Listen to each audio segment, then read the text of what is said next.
All right, shalom, shalom. Shalom. First and foremost, we want to give all praises, honor, and glory unto Yahweh, Bahashem, Yahweh Shai, Bahashem Rachak. Double honors to the apostles and those of great millstone. Peace and salutations to the elect. All right, sincere brothers pushing this truth. Okay, I'm the brother Aina from GMS Dallas, and got the elder Yatazak here as well. And we're going to continue on this series, man, of the book of Second Esdras. And when we left off, we kind of pretty much stopped in the middle of the chapter. So we read up until verse 30. So we're going to start from there. And just kind of as a recap, all right, with this book in general, this is a conversation that Ezra was a man that was living during the Medo-Persian Empire, okay? And he was of the exiles of of Israel, specifically of Judea, okay? And so during the time of the exile of Israel, okay, which was about 70 years, okay, you had Israelites that were completely just estranged from the culture and from the heritage of Israel as in general, being that the temple was destroyed. We also the sacrifice, which was at the time was the way to atone for sins, was also that avenue was also taken away. Okay, so this is a very low time in Israel's history as a nation. And basically what Ezra was lamenting about to the Lord was that, you know, basically Israel at that time was at a very low point. Again, us, having the history of being a sovereign nation, having you know, our own lands according to the the different tribes of Israel. Each tribe had its own land allotments, right? And basically all those things were pretty much done away. And so he was asking, Lord, like, what's next? And so pretty much this entire book pretty much encompasses what was to come from that point, which when we started this series, we pretty much whittled it down to around 500 BC. That was when Ezra um, pretty much was on the scene. You know what I mean? Maybe a little bit before. So about 2,500 years ago. Okay. Now, let's go on back here. Okay, to Second Ezra. All right, and the first half of the chapter was pretty much prophecy of end time prophecy, which is why you'll see us bring these verses out, pretty frequently. This first half of the chapter we're bringing out a lot, because we're living in end time prophecy right now. And the second half of the chapter is pretty much Ezra speaking. And so we're just going to continue from verse 30 without further ado, unless you had any points, Aquan. No, you can go ahead. Okay, cool. All right, so this is second Ezra 6 and 30. It says, and these words, yeah, this is verse 30. It says, and these words said he unto me, I am come to show thee the time of the night to come. This is the angel of the Lord speaking.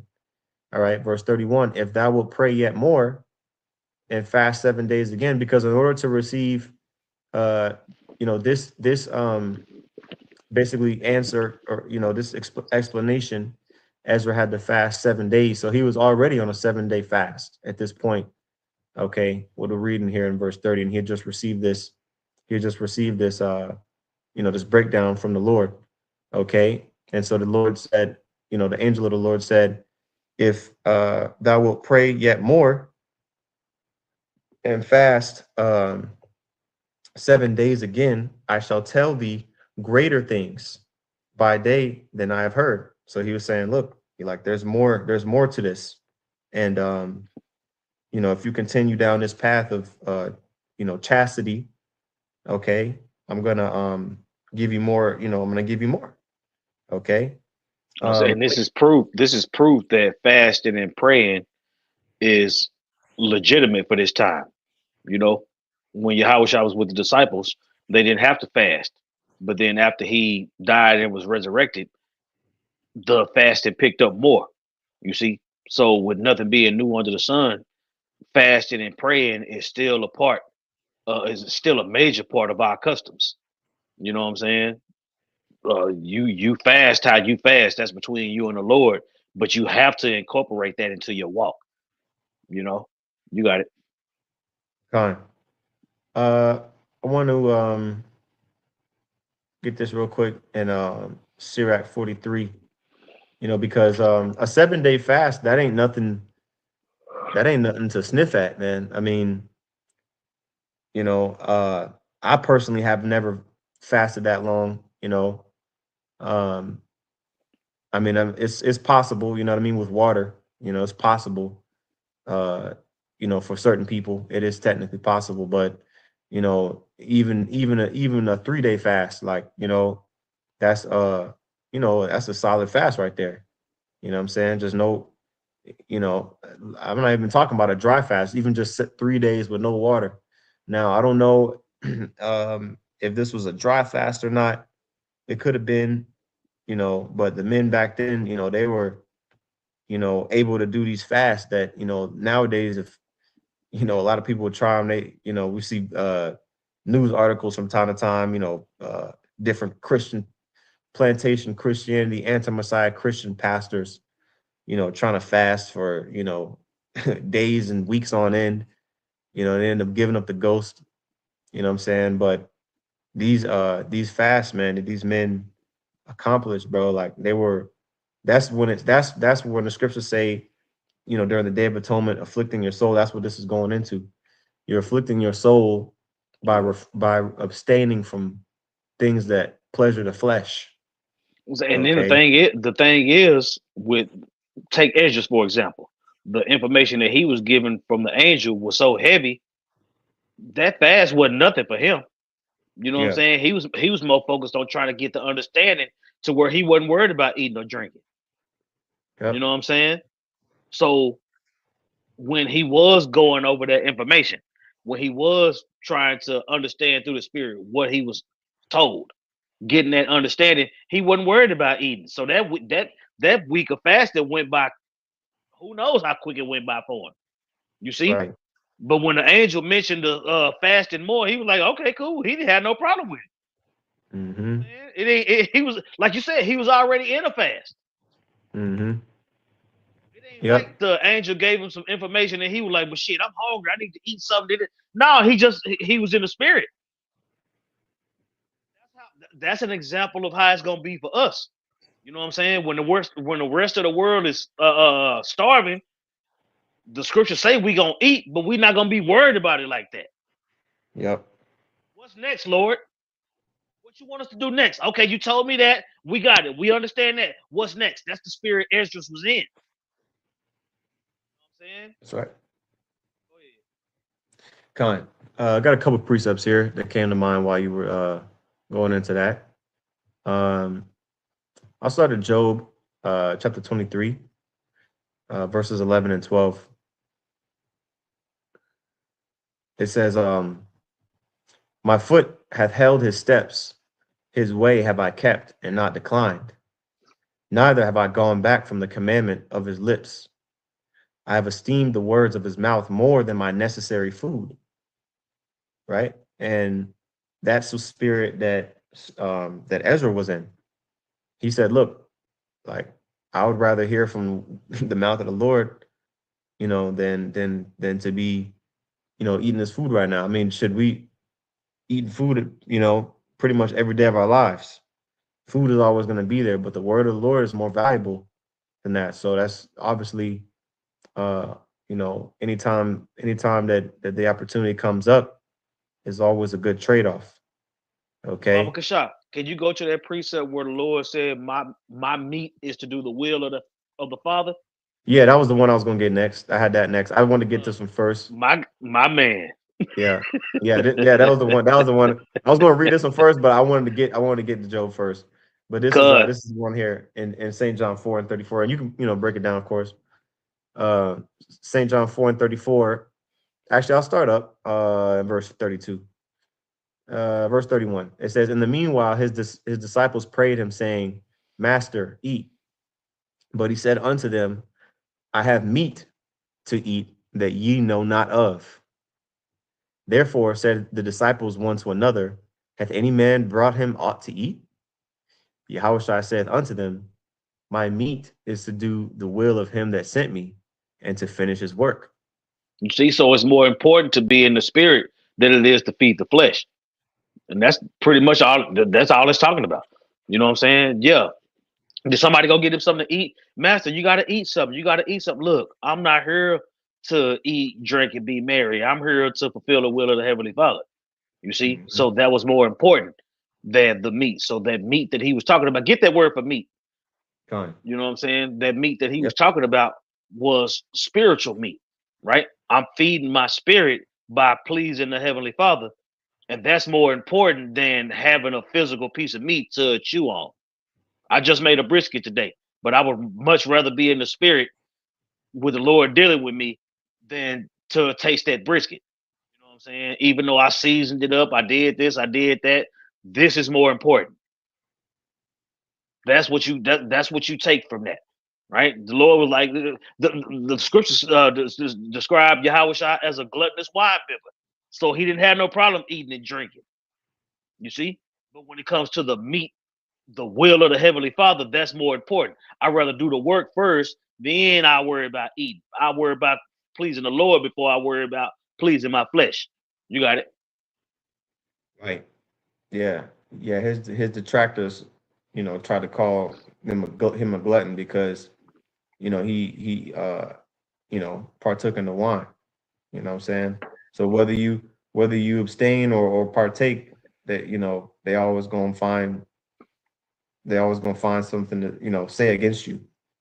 Um, so this is the word for meat, which is G1033 broma, and it says that which is eaten, food, victual. Literally, it says let's see, uh, meats and drinks, that which is eaten. Um, it says of the soul's ailment, either Now, instruction. did did not with Peter with the Gentile situation, rise, kill, eat, right? Hmm. Meaning take in this understanding. Okay, understand what the scripture is talking about. That's meat, right? The meat, my meat is to please my Father. That's what I'm surviving off of. It's bigger than a sandwich. Yeah. Yeah, Okay. this is way bigger than a sandwich, brother. Con.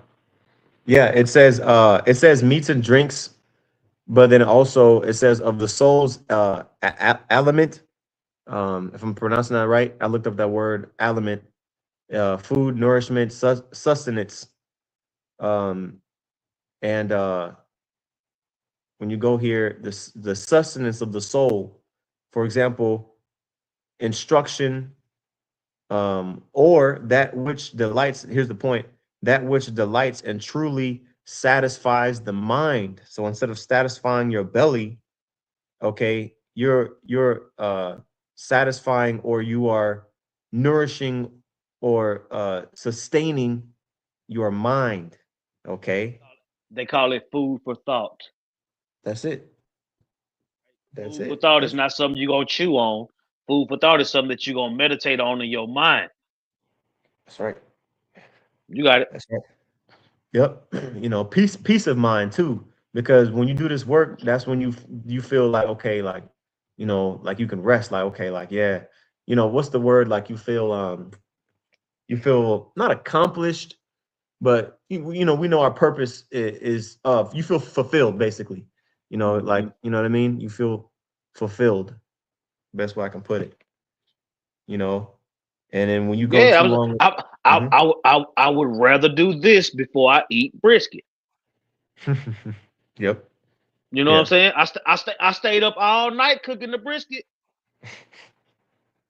Cool. That's what I'm saying. Before I partake in that brisket, I got to get this lesson done. Con. That's what I'm saying. The spirit, though, say the spirit being fulfilled versus my belly being fulfilled. The the spirit is first. You got to put the spirit first. You got it. Kind. So with that in mind, right? Oh, got somebody on the calendar board. Struggling with fasting. Okay, yeah, brother. I mean, fasting is an incremental thing. It's somebody put on a comment board that's struggling with fasting, but it's a transitionary thing. You know what I mean? You start, with you know, maybe intermittent fasting. You know what I'm saying? Like brothers do that, you know, Mm-hmm. intermittent fasting. You go because you fast when you sleep. You can't eat while you're sleeping. So we're always fasting. A fasting is of just abstaining from food. So every time between meals, you're fasting. You know what I'm saying? Now this society pushes snacks and all that stuff, curb your hunger, obey your thirst, all this bullshit. But really, like when you go back to the ancient world, you know, um, the main meal was had at evening time. You know what I mean? And that was the main meal that you had, and then you would go off the strength of that meal until the next day. Dinner when you dine. Really, breakfast it has it in its name. Breakfast. You're breaking the fast. You know what I'm saying? With some food in the morning, but really, if you're intermittent fasting, then you won't need to break the fast until maybe later on in the day. Or some brothers like when you intermittent fast, you may go 18 hours, you know what I'm saying? Fasting, and then within a window of time, you'll eat. You know what I'm saying? Or and then you work up. Okay, now I'm fasting for 20 hours, and I'm only eating within a 4 hour window. And then next thing you know, you'll be able to go a whole 24 hours, which we already do that during the Day of Atonement anyway. We already do that when we fast and we do a dry fast, no food, no water for 24 hours. Anybody can technically do that and be fine, but it's just that flesh, you know what I mean? Yep. But, I was, you and know, then you could just eat whenever you get hungry. You know what I'm yeah, saying? Like, if I'm not hungry, I'm not gonna eat. con. And this society pushes to just eat all day. Like, there's no way that I can have 3 meals a day and 2 snacks. Like you know what I'm saying? Yeah, That's what they push you to do. But if you just focus on just if I'm not hungry, I'm not gonna eat. That's gonna help. mhm. Yep. Yeah, because Esau will say, okay, lunch break, and then you're trying to hurry up and scarf down and shit, but you're really not even hungry, but you like, well, if I don't eat now, I won't be able to eat till I get home, and I'm gonna be hungry by then. So it's really just retraining, you know what I'm saying? Your mind. Yeah, because think about that. If your lunch break, my lunch break is usually around 1:45, 2 o'clock. Mm-hmm. If I'm not hungry at lunch, then I'm gonna do something else at lunch. You know what Mm-hmm. I'm saying? So if you're not hungry, don't eat. That's the best way we can put it. That's right. And that's why the And then scriptures fast, say and also fasting gets you closer to the Lord, right? Because that's when you it. deny your flesh, you're in a more angelic state. You see, That's right. so is like I said earlier. Yes, there's a brisket in my kitchen right now. I don't give a fuck about that brisket right now. I'm doing a lesson. Yeah, that's right. My meat is to do the will of the Father. Now, after I do the will of the Father, and we finish this lesson, and this lesson is on wax, you know what I'm saying? When I get hungry after that, there's a brisket in there waiting for me. Mm-hmm. I don't eat the shit until I'm hungry. Yep. Quick precept. And then we'll go back to the main topic at hand. Sirach 37 and 29. It says, be not unsatiable in any dainty thing. Meaning like, you don't have no type of discretion or any type of restraint, when it comes to whatever your soul lusts after. You know what I mean? If Like you eating 5 times a day, you unsatiable. facts. It Facts. ain't no reason to be eating all day. Hmm. Well, that's why these You know, motherfuckers so damn big. that's what I'm saying. You know how much stuff you can get done in a day when you're not eating the whole fucking time? People Hmm. after they get through eating, they go to fuck to sleep. Yeah. And then you can't sleep because your stomach full and digesting all night. So you wake up all groggy. Yeah, that's what I'm saying. Yeah. It's not for your benefit to be eating all day. You know what I'm saying? When you go into the scriptures, you see men fasting for 40 days. Yep. Heavy. You know what Yeah. I'm saying? So that shows you that eating is not that important when you're in the spirit. Con. You got it. Yeah. This is the point here in verse 30, and we'll go back to second Esdras. It says, Sirach 37 and 30, for excess of meats bringeth sickness, and surfeiting will turn into choler, right? Surfeiting, and I'm gonna get that. I guess it won't let me. Hold on, let me do it like this. It says surfeiting will turn into choler. Surfeiting definition: surfeit, cause to desire no more of something as a result of consumed it in excess, meaning you stuff Yeah. yourself You to done the burnt brim. yourself out. You know what I'm saying? You know what I mean? You done eat till your stomach about to explode. Now you can't do one jumping jack, otherwise you feel like you about to give up the ghost. That's surfeiting. You know what I'm saying? And then Kohler, it says one of the four bodily let me see here. Bring this up. Kohler, bile or anger. Uh this ain't even the full. Here we go. Kohler in the Bible. Uh intense anger, wrath, or irritation, really irritation, irritation of the flesh, you know what I mean? And illness. Okay. Illness like diarrhea, cholera, you know what I mean? So yeah, you eating too much, you'll destroy yourself.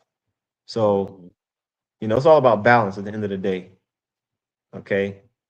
Now, anyway, going back here. Oops, didn't mean to do that at all. All right, going back here to Second Ezra 6 and 30. All right, it says, and these words he said he unto me, I am come to show thee the time of the night to come. If thou wilt pray yet more and fast 7 days again, I shall tell thee greater things by day than I have heard. For thy voice is heard before the Most High. For the mighty hath seen thy righteous dealing. He hath seen also thy chastity. Okay, what did Paul say, or was that Peter, that I may present thee as a chaste virgin? I think that was Paul. Paul. You know, um, okay, being chaste, like basically reserved. Okay, it says that chastity which thou hast had ever since thy youth. Okay, the scripture says that the elect, they're going to be virgins, meaning they won't be guilty of fornicating with other ideologies. Okay, basically pure. Ezra was a believer, man, and a man of the Lord. Okay, and so it says, verse 33, therefore hath he sent me to show thee all these things, and to say unto thee, be of good comfort, and fear not, and hasten not with the times that are past to think vain things. Now stop Okay. right there. Stop right there. Now, the angel is telling Ezra, look, this is what you focus on, but for right now, I'm gonna take you back to the beginning. You see, the Lord did this with all of us. He took us back to the beginning. Okay. We got all these questions. Why are we in this position? Why did this happen? Why did that happen? Okay. To get those answers, you have to go back to the beginning. That's what's wrong with all these other people on the planet. You see, they don't think they have to go to the beginning to get the answers that they want, to get the answers that they seeking. Okay. That's why it goes from this chapter goes from prophecy to history. You see, Mhm. you gotta know all of that to have an understanding. And if you don't know all of that, you're not gonna have the understanding. Okay, you got it. Gone. All right, verse 33. Verse 34. It says, and hasten not with the times that are past to think vain things. that thou mayest not hasten from the latter times. Um, I want to get a precept on that note. Okay, this is Isaiah 28 and 16. It says, "Therefore, thus saith the Lord Yahweh, Bashem Yahweh Shai, behold, I lay in Zion for a foundation, a stone, a tried stone, a precious cornerstone, for a sure foundation." Okay, that precious cornerstone, that foundation is Yahweh Shai. Okay, the Lord set up Yahweh Shai for the elect. Okay, to be able to um, you know, receive the promises, man. Okay, because without Yahweh Shai, there's no way we were going to be able to get, into those new bodies. Okay, through just the practicing of the Levitical priesthood. Okay, so it says, and here's the point: He that believeth shall not make haste. Okay, you're not going to run out of patience. Okay, you're not going to uh try to now don't get me wrong, we're looking forward to the future 100%. Okay, but not to the point where we put a time limit on Yahweh Bashem Yahweh Shai to perform, his his works, because when you remember earlier, Ezra was basically trying to see like how much more time do we have left. Like why don't we just bring why didn't the Lord just bring everybody forth that was meant to be birthed so that the the salvation could come sooner.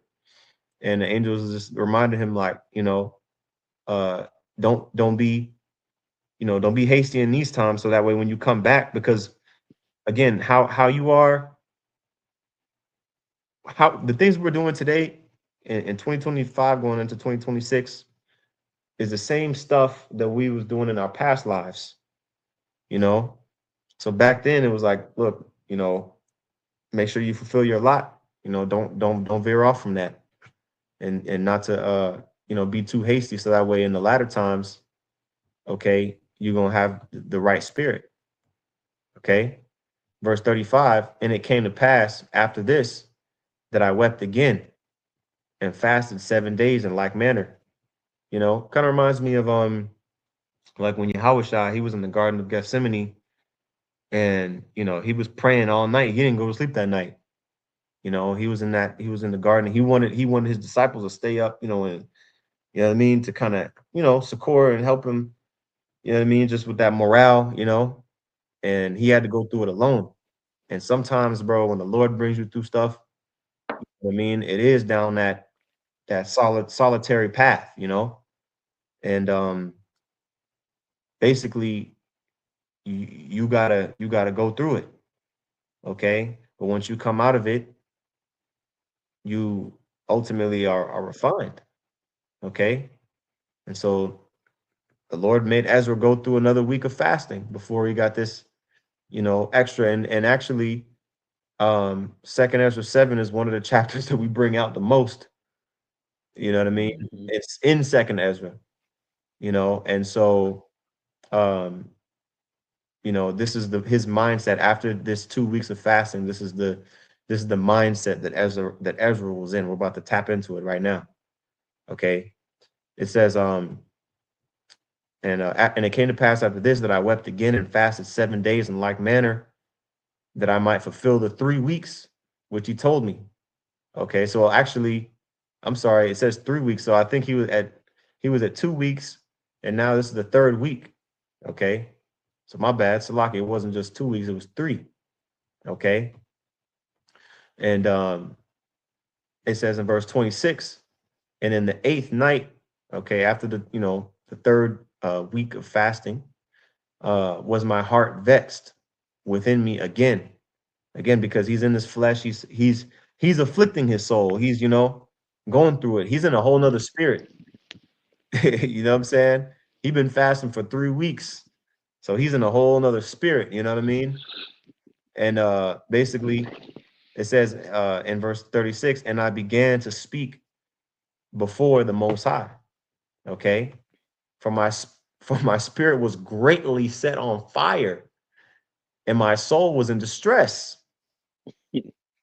You know, and that's like pretty much how we, need to be. Okay. Sighing and crying. Matter of fact, I'm gonna get that real quick. Sighing and crying, Ezekiel 9. Oops. Okay, because I remember somebody asked Apostle Tahar on a chat or whatever, why do you guys complain so much? This was years ago. We're supposed to be complaining, man. You know, we're supposed to be complaining. All right. This is Ezekiel 9:4. Well, I mean, what we supposed to be? We're supposed to be rejoicing in this place. This is our captivity. We're supposed to be complaining. Okay. That's what sighing and crying is. It's Ezekiel I was 9. saying the same person that'll ask you that will be in this car crashing out right before you go into work. Yeah. Yeah. Why aren't you complaining? You know? It says, and the Lord Yahweh Bashmiel Shai said unto him, go through the midst of the city and through the midst of Jerusalem, and set a mark upon the foreheads of the men that sigh and that cry, for all the abominations that be done in the midst thereof. Get that word for midst. Con. Yeah, the midst of the city, the midst of Jerusalem. Let's see what that gives us. Mm-hmm. Through the midst. Strong's 8432. Thawak. Midst. Among, within, middle. It says among as in a number of persons. Between, let me see here, anything else? Samuel. Let's see what we got here. I'm digging deep. Let's see if there's anything that pops out. Okay, here we go. A specific example in Ezekiel 9:4. Into, okay, in or into a place, to go through the midst of a thing. I can't highlight it because it's like a PDF, I think. But it says Ibar Bathawak, to go through the midst of something. And then it quotes Ezekiel 9:4. It says also when referring to many people or many things among, amongst you in the midst. Okay. Yeah, go amongst Israel and tell them what it is. Con. That's right. You're Okay. not worried about nobody else. You know what I'm saying? When you're in the midst of the people, the Israelites are going to attach themselves to the doctrine that you're teaching. You see? Isaiah 14 talks about cleaving unto Israel. It's talking about Israelites cleaving unto this truth. Just like we cleaved unto the apostles and elders, just like they cleaved unto the seven, just like they cleaved unto Elder Abba. You got it. Con. It says actually that was the point. Okay. It says, go through the midst of the city, through the midst of Jerusalem, okay, and set a mark upon the foreheads of the men that sigh and that cry. Okay, and this is what Ezra. That let you know that in the midst of the city, wherever you at, it's gonna be Israelites there. It's gonna cleave unto this doctrine.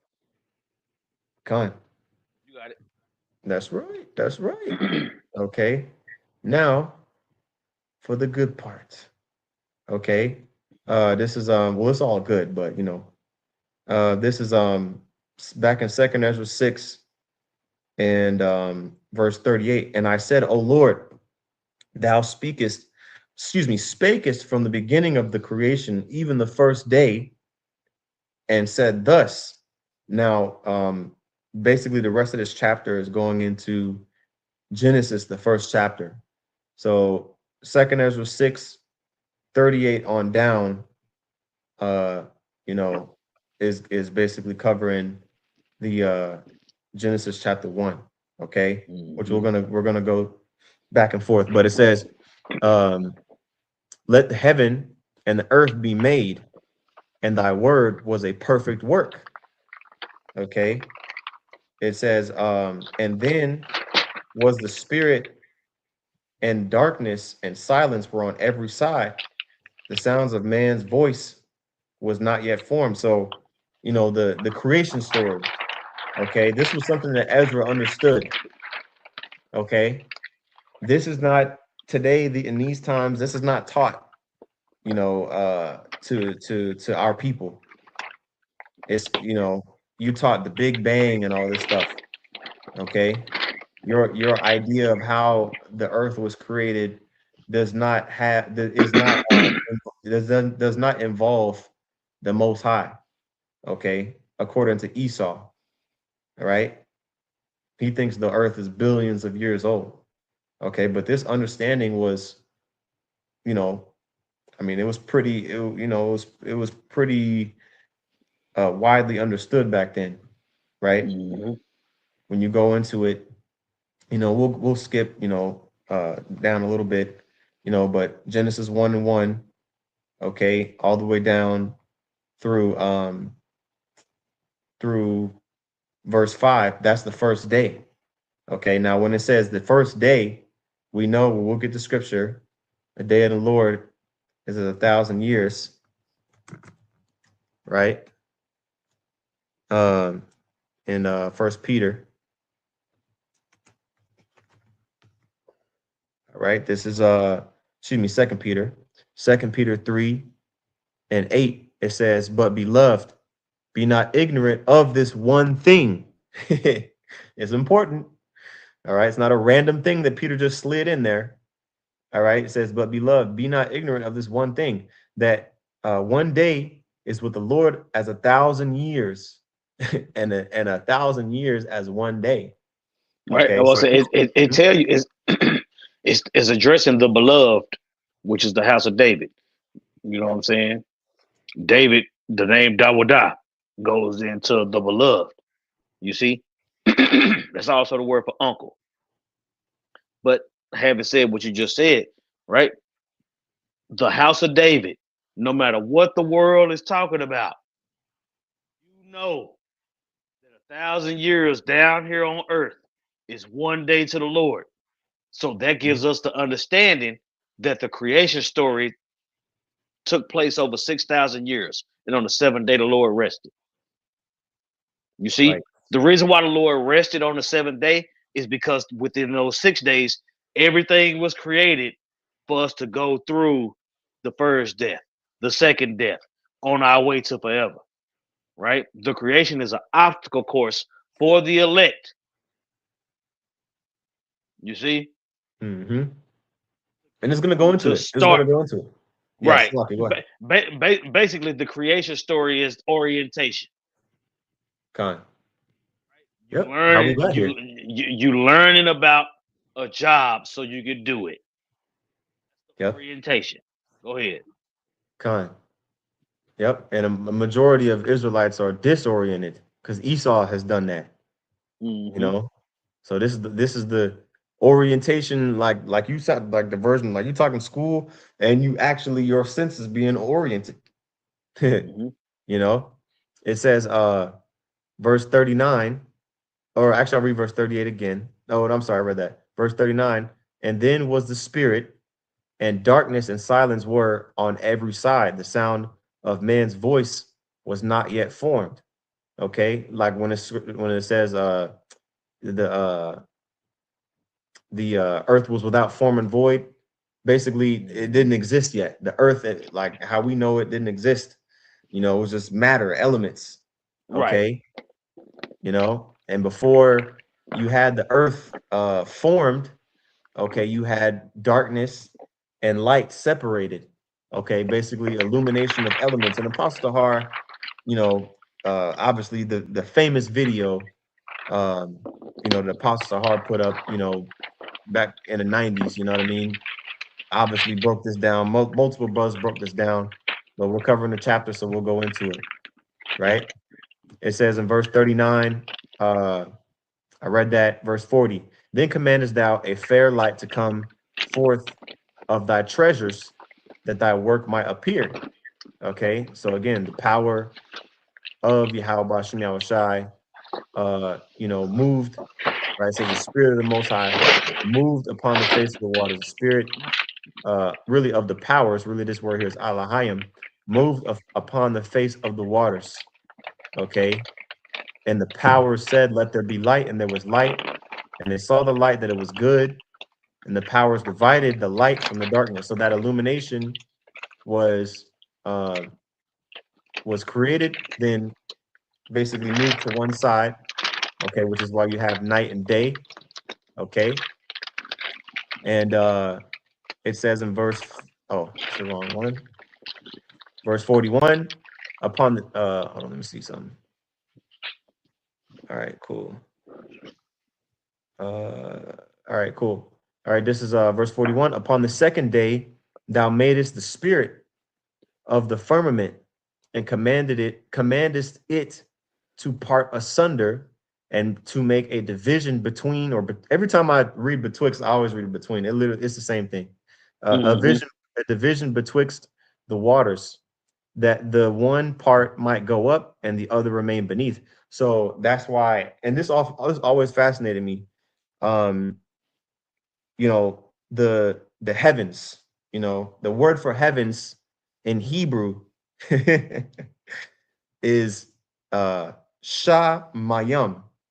Okay, right? Real quick, I guess I gotta prove my Hebrew guy title real quick. Oh, I'm in the wrong. I'm tripping. Let me go here. My bad.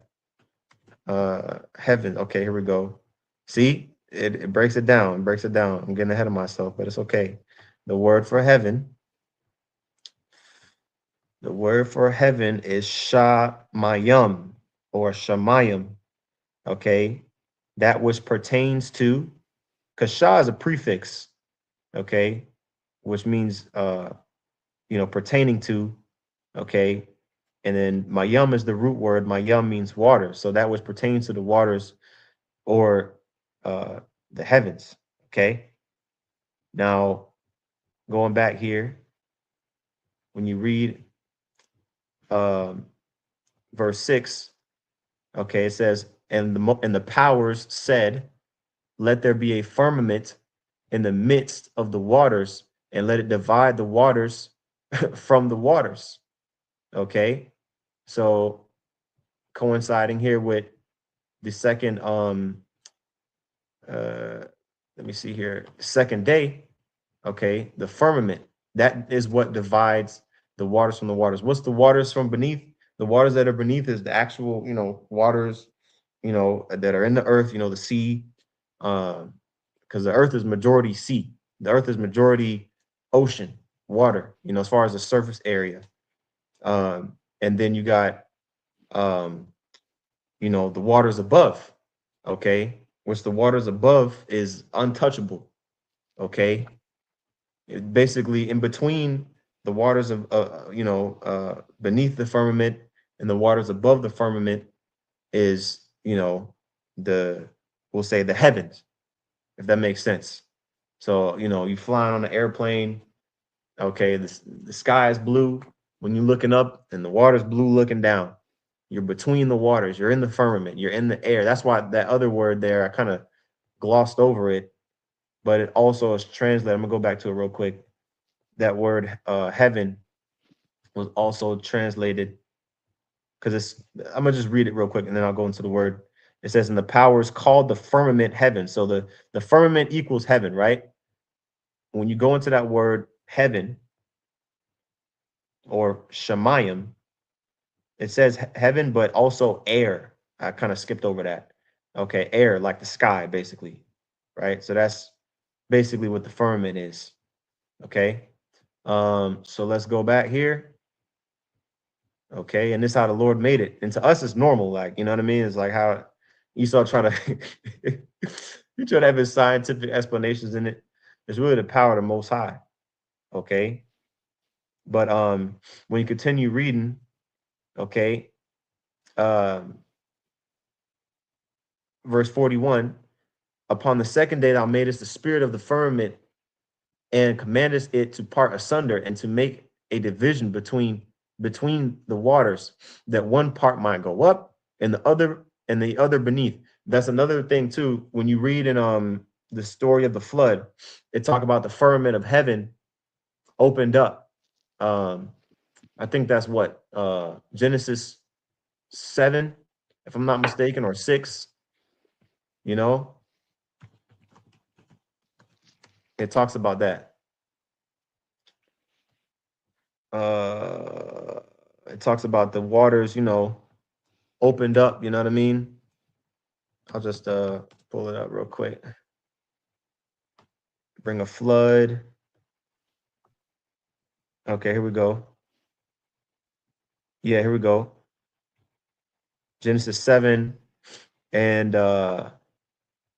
yeah, okay. Real quick, Genesis 7 and 10. And it came to pass after 7 days that the waters of the flood were upon the earth. Okay. And in the 600th year of Noah's life, in the second month, the 17th day of the month, the same day were all the fountains of the great deep broken up, and the windows of heaven were opened. What that mean? The the firmament let the waters come in and flood the hell out of the earth. Imagine how Hmm. much water it would take to cover the tops of every mountain, bro. That ain't just, you know what I mean? It had to come from somewhere. The fountains of the great deep. So it was flooding from beneath and flooding from above. Okay. So those waters are separated by the firmament. Okay. So you go back here to second Ezra 6, it says upon the third day, and this is Ezra, he in the spirit, he's 3 days in a fast. You know what I mean? He's calling upon all the, information that the Lord has given him. Okay. Upon the third day, thou didst command the waters, excuse me, command that the waters should be gathered in the seventh part of the earth. 6 parts hast thou dried up and kept them to the intent that of these some being planted of the Most High and tilled might serve thee. So at this point, all life was still, well, really, excuse me, there wasn't the there was it was still, the earth was still being formed. So, the life was created. Uh, it says on the fourth day. No, I'm sorry. I think what was it? The fifth day. The no, the The fifth living day, creature. the fifth day the living creature was created. The sixth day he was given order. Yeah, so this is before the sun and the moon. So this is still, the Lord creating the earth, right? So it says on the seventh part, excuse me, the water should be gathered in the seventh part of the earth, and the 6 parts that thou dried up. Because remember, the Lord, before the flood, like the land was just basically one big conglomerate landmass, Pangea, right? So the earth was, and it talks about that. Actually, let me go back. Let me go back here. Okay, in verse 9, right? And the power said, let the waters under the heaven be gathered together unto one place, and let the dry land appear. And it was so. And that's exactly what happened. Okay. The waters under the heaven, or the ocean, the sea, pretty much was gathered together into one place, to the point where a big, chunk of the earth was ended up being dry, because of, the waters was covering the other parts of the earth, to where Right. land. You had one big last landmass surrounded by water. The That's flood it. broke that up into what the map looked like today. That's right. That's right. And it says, to the intent that of these some being planted of the Most High and tilled might serve thee. Okay. Again, eventually, man was going to be living on the earth. Okay, living on the dry land to serve Yahweh Bashim Yahushua. Okay. It says, for as soon as thy word went forth, the work was made. Okay, going back here, Genesis 1 and 10, and the powers called the dry land earth, and the gathering together of the waters called he seas, and the powers saw that it was good. Okay. Uh next verse, 44, for immediately there was a great and innumerable fruit. All right, because now you got land now. Okay, to where grass and what I mean, trees and stuff can grow. Right. So for immediately there was great and innumerable fruit. So think over the period of 1,000 years, all the growth that was coming from this, right? And many and diverse pleasures for the taste, different fruits, stuff, and flowers of unchangeable color, okay, and odors of wonderful smell. And this was done in the third day. You see that? So Right. I That's guess you what I'm could saying. say life. Yeah. Paradise is being built for the Adamites, Mm-hmm. for the children, Mm-hmm. for the sons of God. That's right. Con. Yeah, the life of plants started, on the third day. Okay. And so think about that.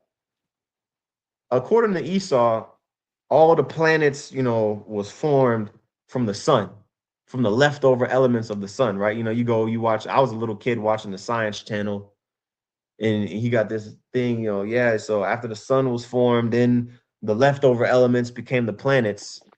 But here it is, you got plants, you got flowers and all these things, right? Coming up, which they say what the plants need what sunlight to live, right? Or plants need light to live, technically, right?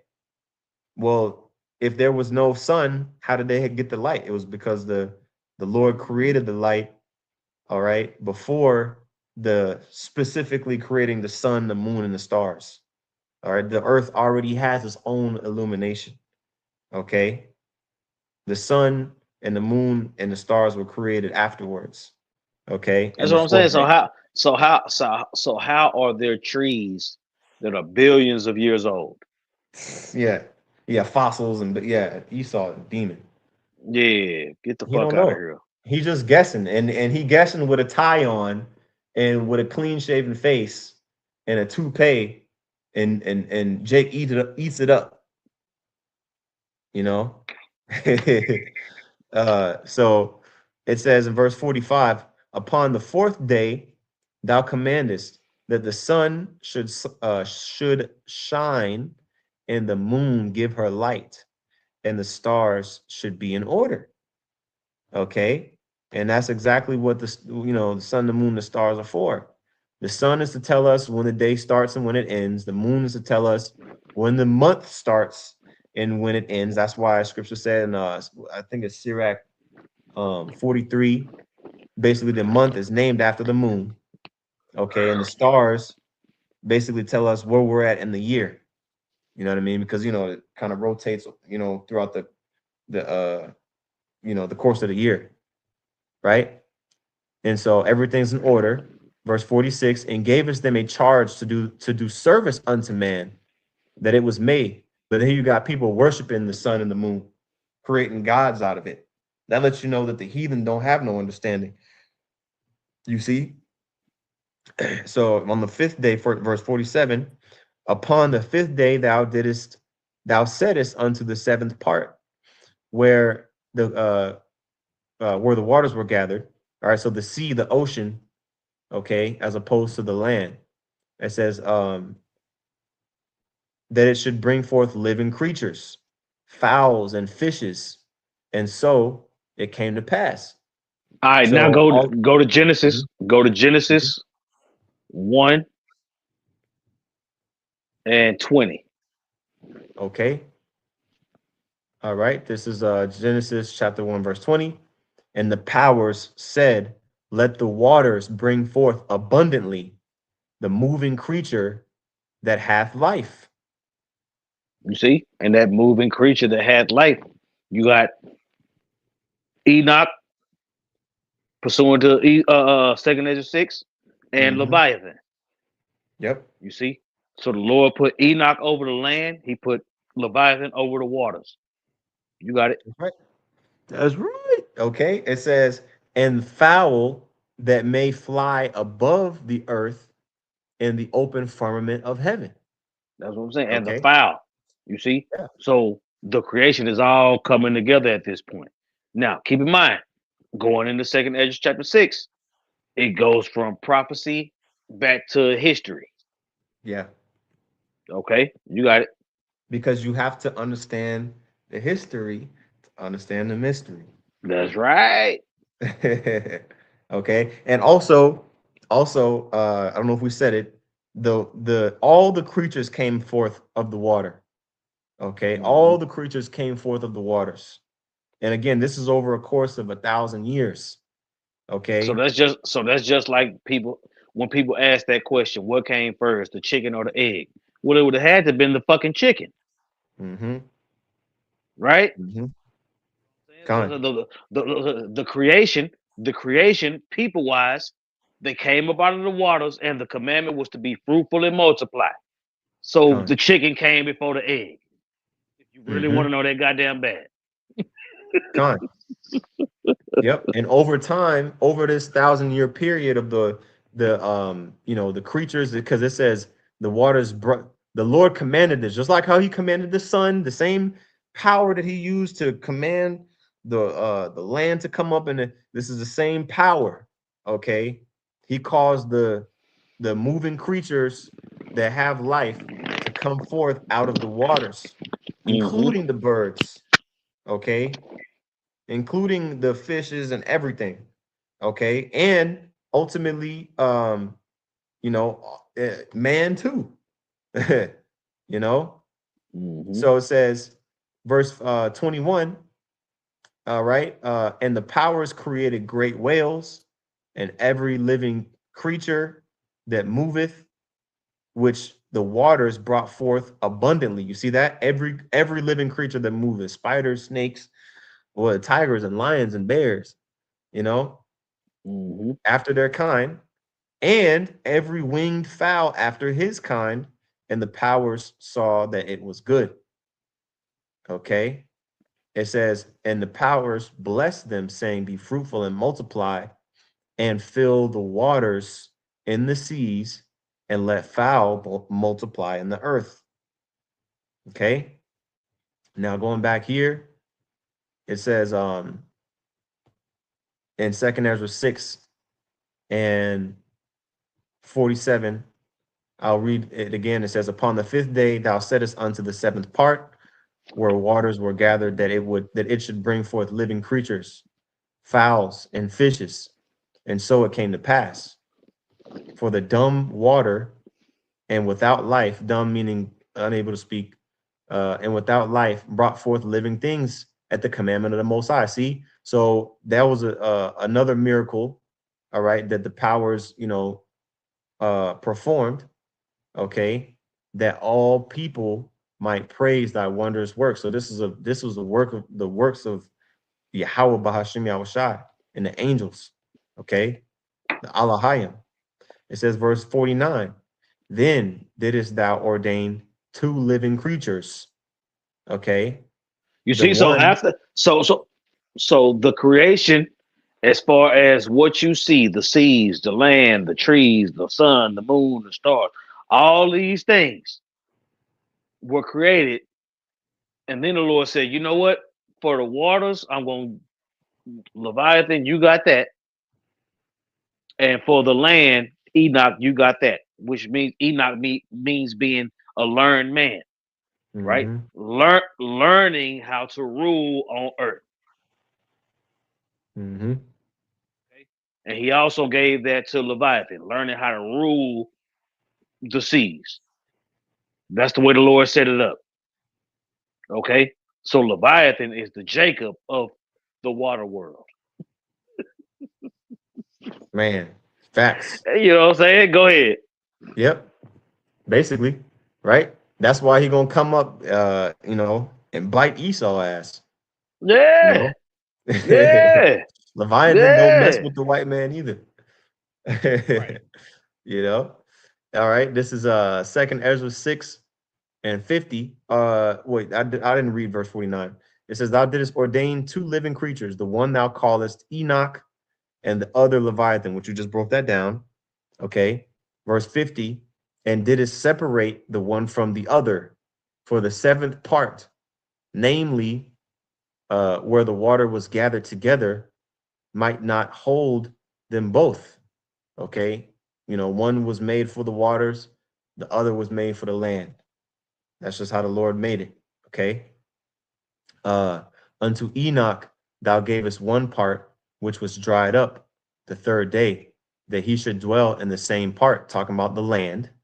Okay. Enoch, man with understanding. Okay. Wherein are 1,000 hills, right? The world are, very, very vast landmass. But unto Leviathan thou gavest the seventh part, namely the moist, talking about the ocean, the sea, and hast kept him to be devoured of whom thou wilt and when. Okay, so like you broke all that down already. Okay, Leviathan is set up. It's not just one big Leviathan. There's multiple, right? Leviathans. Okay, and it says upon the sixth day thou gavest commandment unto the earth, that before thee it should bring forth beasts, cattle, and creeping things. Okay, and that's what I think it was verse 24 talks about, right? It's pretty much a parallel. So we'll go back here, second Ezra 6, in verse 54. And after these, Adam also, okay, which Adam in the Hebrew is Adama, which means ground, okay, which you can read about in Genesis 2 and 1, okay, because basically when you round out Genesis, the first chapter, it says, I'll read verse 26, and the powers said, this is on the sixth day, let us, okay, us, meaning plural, make man in our image, Get the after word with our, image. mm-hmm, that's right, in our image, meaning in the likeness of us, with the same mindset, with the same, ideologies, okay? Like the scriptures say, the Lord, created man to be immortal, but they have sought out many inventions. Okay. So we're created in the image of the powers, and let them have dominion over the fish of the sea, and over the fowl of the air, and over the cattle, and over all the earth, and over every creeping thing that creepeth upon the earth. Right. To have Okay. dominion is to have rule over. You see? Kind. You got people that ask, well, how did Noah get out? He had to chase all them animals down. No. He didn't have to chase a motherfucking thing. Given rulership. What was that? He was given rulership over the animals. So all he had to do was, for the clean animals, come here. For the unclean animals, come here. Tell the animals what to do, because he was given dominion. Just like Adam was given dominion over the garden. Mm-hmm. Went off. Yeah. Dominion Steve over Irwin. something is having rulership over something. That's right. That's all. Noah didn't have to chase no bull. He didn't have to chase rabbits. Yeah. It said how they came willingly. It's saying how they came, you know what I mean? They were more in the spirit than men were. Okay. More animals were delivered than people. Big time. Con. Get the fuck out of here. That's right. And before I go back to second Ezra 6, I'll read this last one in verse 27, Genesis 1. So the powers created man in his own image, okay, or in their own image, really. And for those who don't know, the powers is referring to Yahweh Shai and the angels. Con. Go ahead. It says, in the image of the powers created they them, male and female created they them. You Okay. see? So male and female were created the way the Lord set them up to be created. Con. You see? Male and female created he them. So he created male and female to fulfill his will on the planet. So for the LGBT community, you out of pocket. Facts. Right? You Facts. out of pocket. Say male and female created he them. So if the Lord created you to be a male, for you to want to be a female, you going off. You got demons And on you. vice versa. Go ahead. Okay, so going back here, we're almost done with this. I think like 3 more verses. right? So verse 54, back in 2nd Ezra 6, after these, Adam also, who thou madest Lord of all thy creatures, of him come we all. All right. Again, it talked about in chapter 2, right? And of him come we all, and the people also whom thou hast chosen. Okay. Right. So the people of Adam that are chosen will go back to the sons of God. Because out of the Adamites, you had three classifications of people. You had the sons of God, you had the sons of the wicked, and you had the sons of men. The sons of Right. men are the other nations. The sons of the wicked go back to Edom. The sons of God go back to Israel. That's right. You got it. That's right. Verse 55. And all this have I spoken before thee, O Lord, because thou madest the world for our sakes. Okay. Right? Going into the creation. The creation was for the Israelites. You see? But the Lord set it up to where we were going to understand wickedness and righteousness. So the creation story was about the obstacle course that the Lord set up for his chosen people to learn righteousness and wickedness so that forever can take place. Con. You got it. Um, there was okay, let me go back here. What did I have here? Oh yeah, we're gonna get the uh oh man. The one you wanted, Isaiah 40. Yeah, we're gonna end off on this one. I just want to make sure I didn't forget it. All right, I'm gonna Hmm. wait for the end. All right, this is 2nd Ezra 6 and 57. I'm sorry, verse 56. As for the other people which also come of Adam, thou hast said that they are nothing, but be like unto spittle. Okay, so he's quoting what the Lord said. The Lord, Ezra saying, "Look, you said that they are nothing." Okay, Hmm. it says, "And has So, likened." so, so, Mhm. so, so he was going into the three classifications of people. Right, You said that the sons of men wasn't shit. You said that the sons wicked, of the wicked wasn't shit. So what's up? con, You said that, which goes into what the Lord said. Look, give him, give him no rest until Israel is made a praise in the earth. It con. goes back to that. You know what I'm saying? At the end of the day, the Lord wants us to remember what He promised us. You know what? At the end of the day, Lord, you said Israel was not going to be consumed. You said the heathen wasn't going to make it. You said all these things. So now that we remember all these things, we bringing them up so that your will can be fulfilled. Remember, Lord, you said the heathen ain't shit. We're getting our ass whooped. We get it. We went off. You said Mhm. these other nations ain't shit. You said Edom was going into slavery.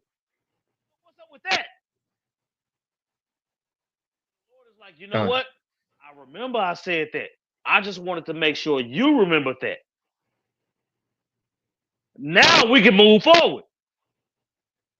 Yep, that's right.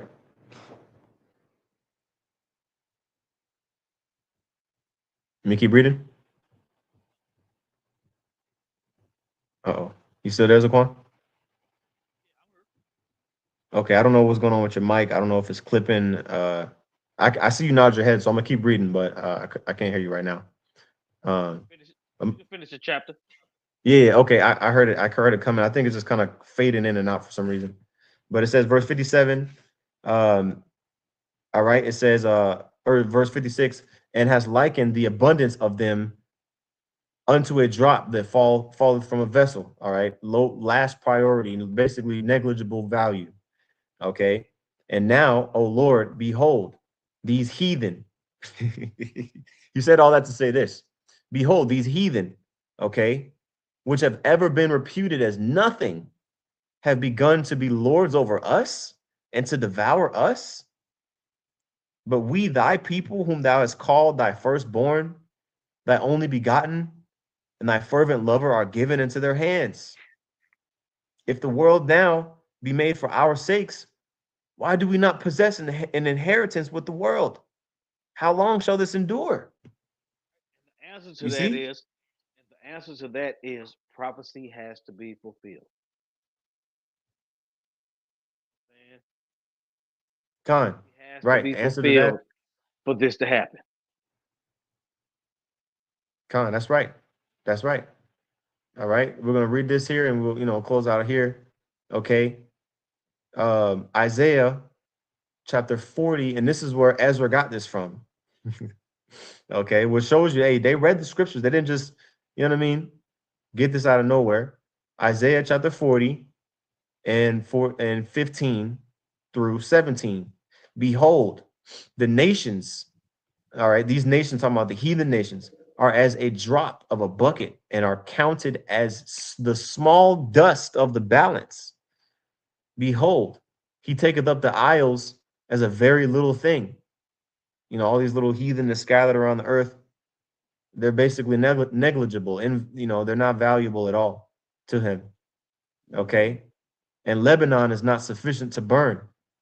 All the valuable things in Lebanon, if they offered everything up, it wouldn't even be reputed as anything valuable, nor the So, beasts thereof. so having said all that, what the fuck is Genesis talking about?